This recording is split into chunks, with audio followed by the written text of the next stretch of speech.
Well, thank you for joining me for a very relevant conversation, given the current reality where there's so much of fear and uncertainty and anxiety that people are facing.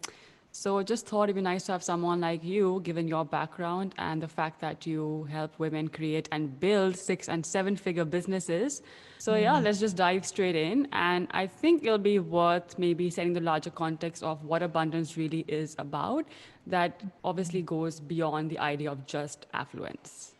Well, the definition of abundance that I love is that abundance means having a wealth of what is important to you, what is valuable to you. So having that in the appropriate and full amounts that serve you. And so that can look like so many different things for so many different people.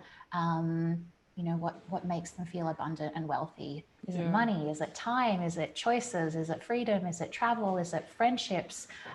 Is it creativity? So there's so much scope with this definition, but I do believe that your relationship to anything is your relationship to everything. We hear that a lot, That's so and true.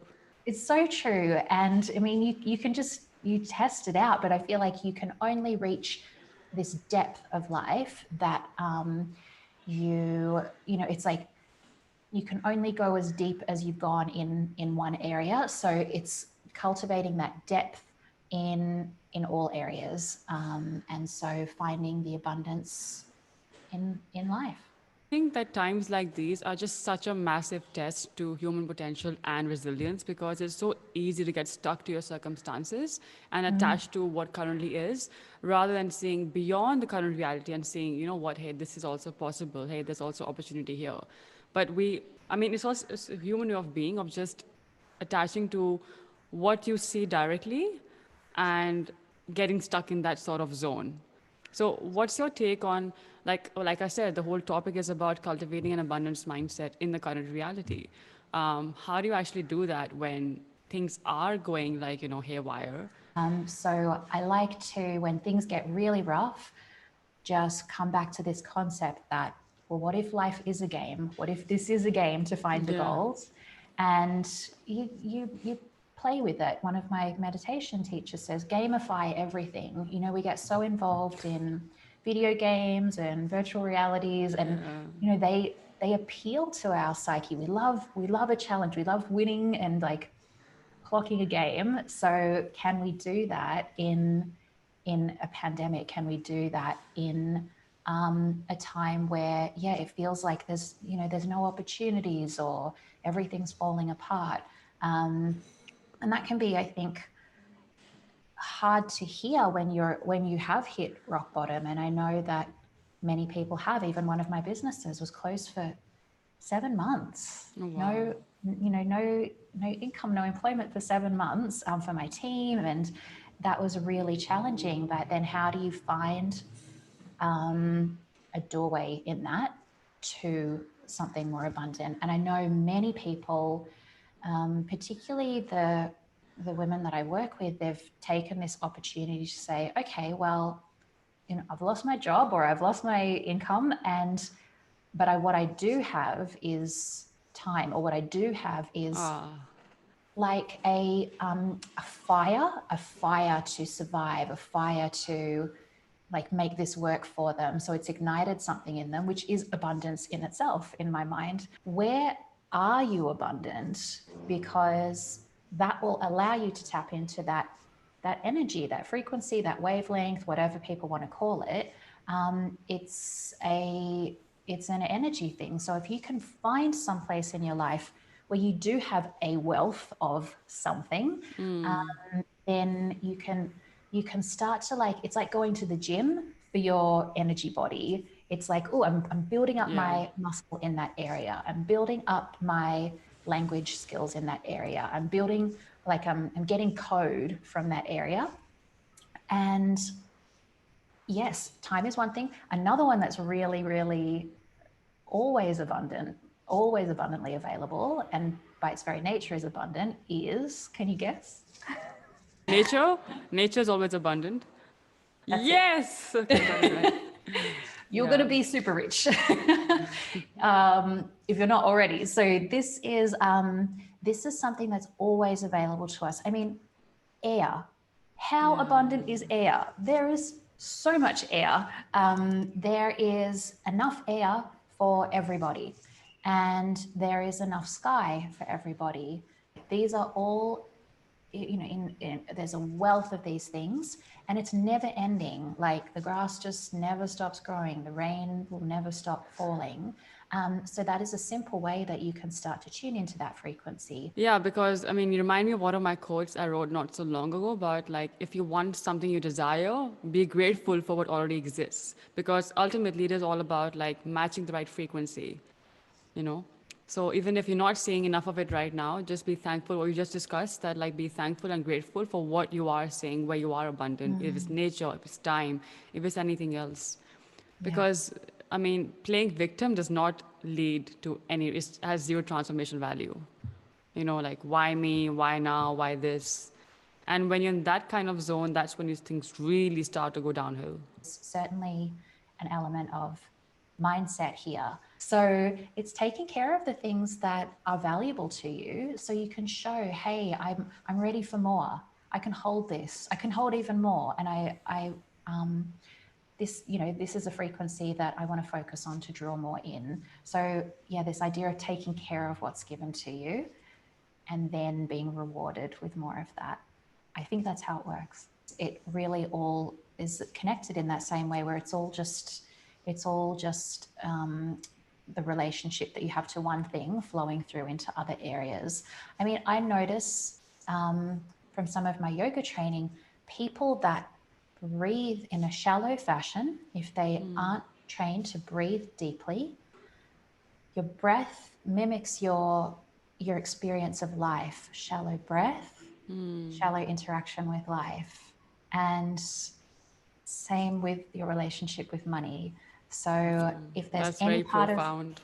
it's very profound. I mean, I didn't invent that, so some yoga master would have taught someone else, and now it's come to us. So that that's a way that we can start to remove these blocks.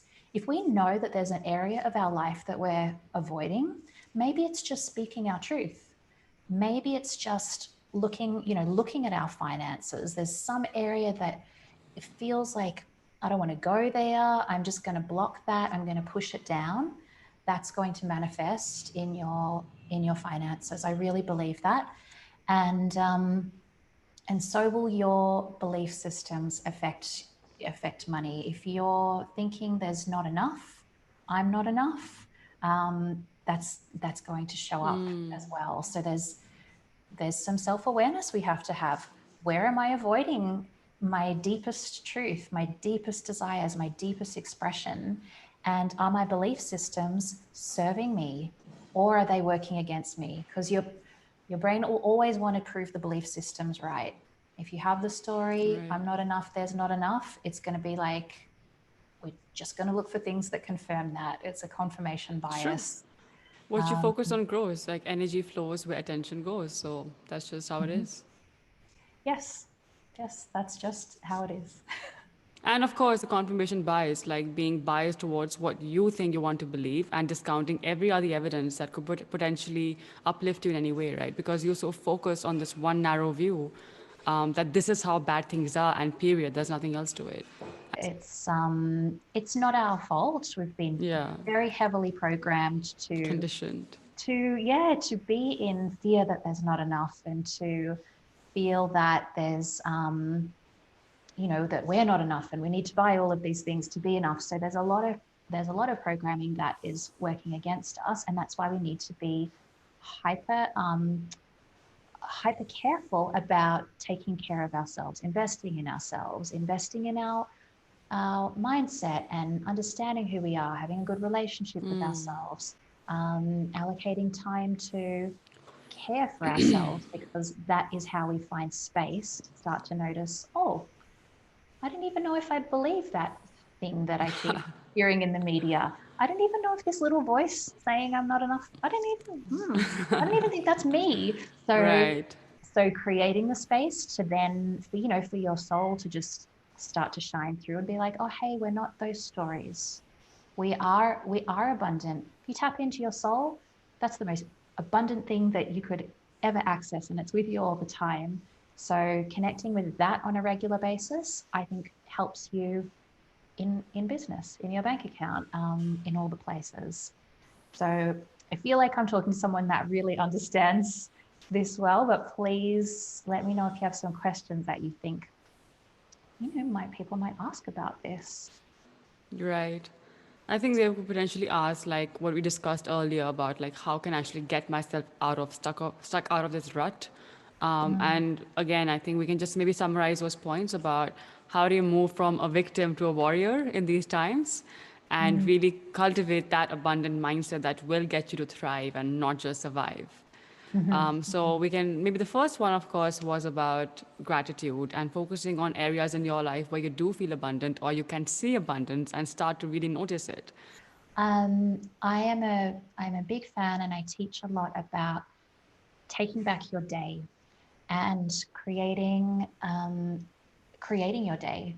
So what I notice a lot of people do is they allow the day to create them. They allow when they wake up in the morning for everyone else's stories to come in and tell them this is who you are, this is how your morning's going to go, this is how your energy's going to be used today. And we must like reclaim ourselves and honor ourselves in in every moment, wherever possible. But at least what we can commit to is saying, I'm going to start my day the way that serves me, the way that is going to give me the best chance of living the life that I want to live. So for me, that looks like having an hour to myself every morning where I don't have any outside influence. Because if you wake up in the morning and you just roll over out of bed, and most people just check their phone, they pick up their phone and they start scrolling. And then 10 minutes later, you've had like all of this horrible news, all of these It's draining. It's demands. so draining. It's too much. Just Or someone's calling in sick, the roof's broken at your mother's house, like whatever it is, it's just going to come, and the day doesn't stop, it's just going to come at you. However, if you check that after you've taken that time for yourself to tune in, to feel valued and empowered, and to meditate, visualize your day, whatever you do in that time that feels that feels in resonance for you, that feels rich and abundant for you. If you've already had that and then the day hits you, you're like, "Yeah, okay, I'm good. yeah, I'm good, Yeah. I'm happy, like I feel Yeah, great." having that routine, I think, really primes you and centers you for the day in a very nice way. Yeah, Otherwise, you're right. Like you just wait for your day to start driving. You're starting from your phone and the world out there, and the media, and Instagram, and your social friends, and the social world. Yeah, you have yep, to just have something that centers you and primes you to set the right tone for yourself.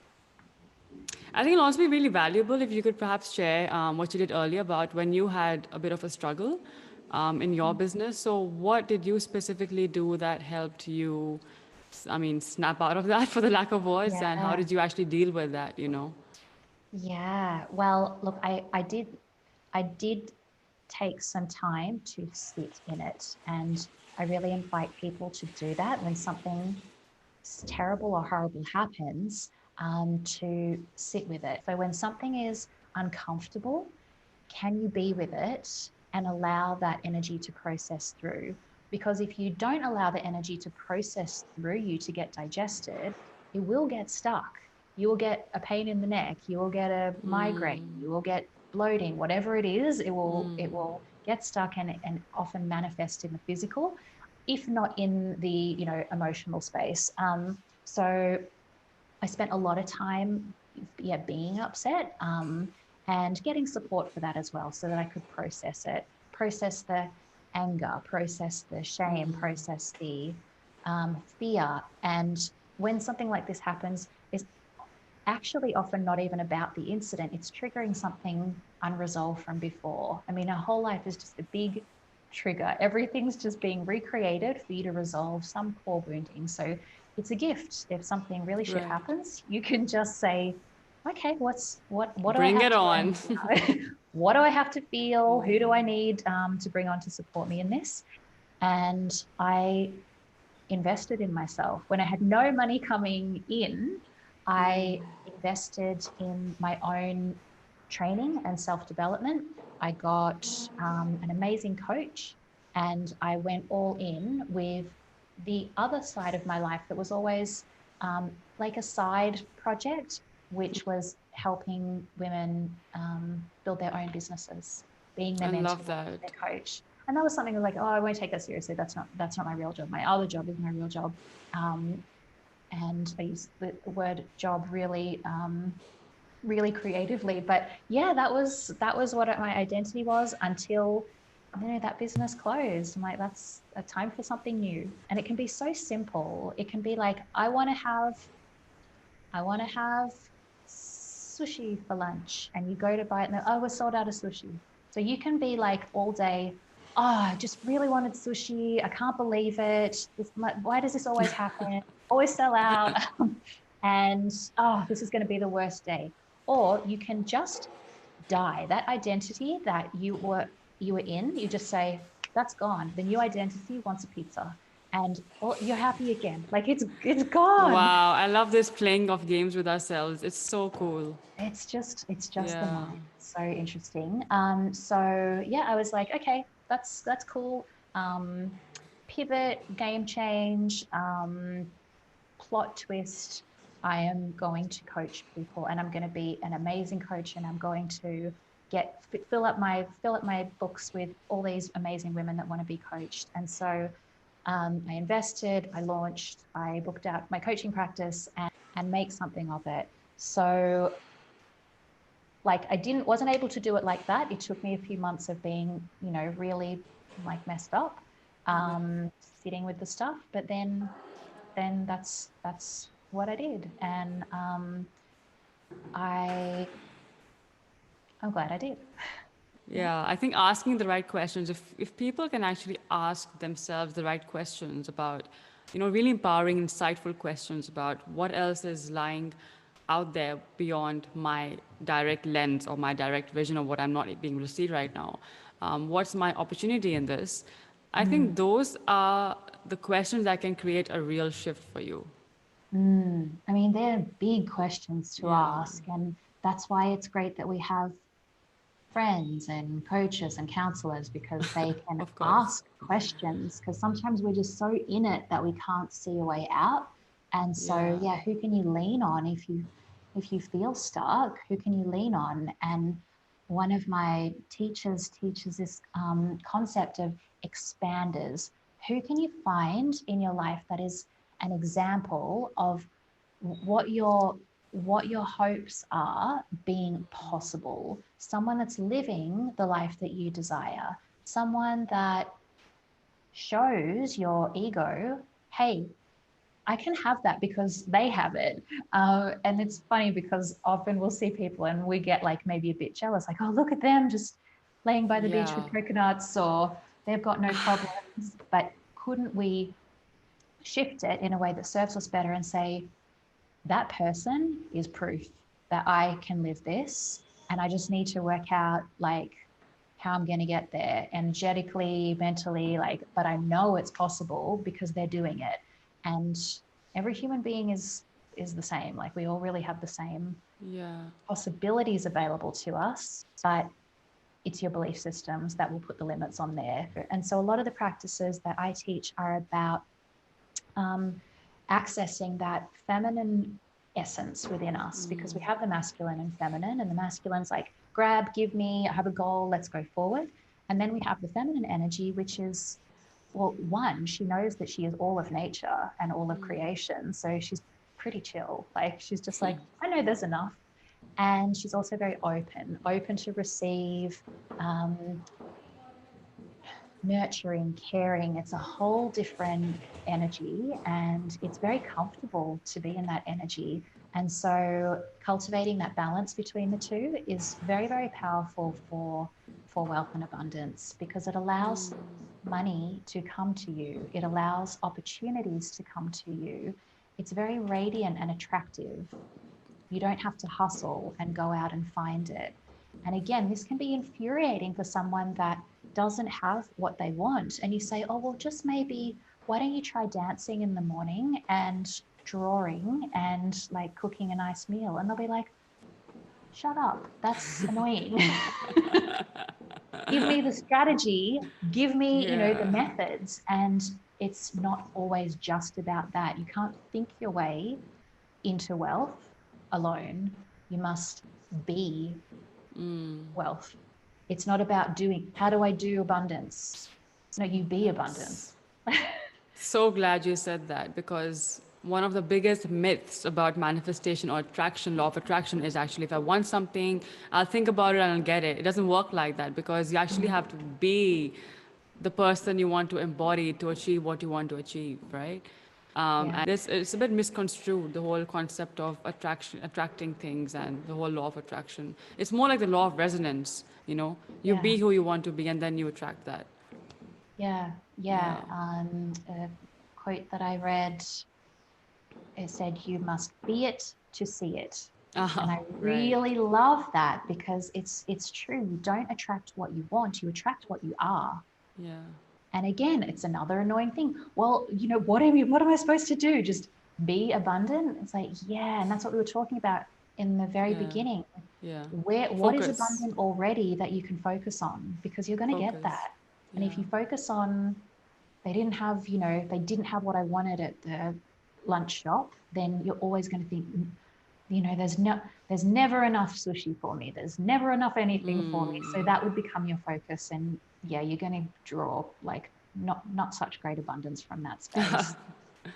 So it's a True. practice. It's a practice that you don't maybe always want to do. Like we don't always want to do yoga. We don't always want to do meditation, but we do it and we mess up sometimes and we fall off the wagon and we come back. But it is a practice because we're practicing to stabilize that energy. We're practicing that we can stabilize abundance so that it becomes our natural state. And I'll tell you, that's possible because it is our natural state. We've just forgotten or we've been Yeah. programmed out of it. It should feel very, very comfortable, but it takes a bit of practice because we've forgotten. We definitely have. And this is a sure, solid reminder to everyone listening out there. But Yeah. any final comments before we close this? Well, I really would like to invite people to cultivate this feeling of abundance with the smallest actions, the smallest activities. Yes, you can start your day with an hour to yourself. If you don't have an hour, can you have 10 minutes where you just claim back that time and raise your frequency, focus on what is abundant and feels good for you so you can have more of that? Can you eat your breakfast in a way that feels wealthy and abundant and enriched? Can you put, choose bed sheets that are soft? Can you curl your hair so you feel like, more glamorous? Can you wear your jewelry today? Can you put some makeup on today? Can you shine your shoes today? Because every time you look at those things, oh, I painted my nails. Oh, I shaved my legs. Oh, I bought some fresh flowers. Oh, I have a candle on. Those small things are teaching you and your energy all the time. And that I believe will show up and um, you'll be amazed at how these small changes can slowly build and build and build Wow. to wealth. I love that. That's so powerful, and something for me to do as well more often than I do right now. Well, this has been an absolute pleasure, Victoria. Thank you so much for being here, for your beautiful presence, and your really helpful insights.